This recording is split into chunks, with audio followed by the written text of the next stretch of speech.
Hello guys, do you know this? Unajua Arsenal alisubiri kwa miaka 22 ili aweze kutoa ubingwa. At that time, kijana ambaye alikuwa na miaka 20 kwa sasa hivi atakuwa na miaka 22. Like kama angefahamu fursa ya uwekezaji kama mfano wa Issa. At that time Issa za NMB zilikuwa cheap sana. Kwa sasa hivi ziko juu. Let's say 4,000 na kimbilia 5,000. Kwe invest milioni nao angekuwa ni milionea. Kwa hiyo katika investment kuna kitu kinaitwa time compound.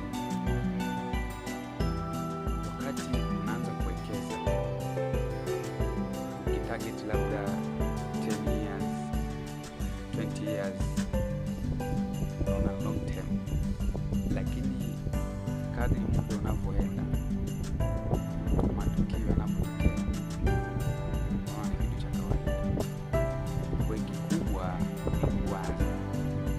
Lesa ile kijana wa miaka 20 sasa hivi ana miaka 22, ukimuuliza miaka 22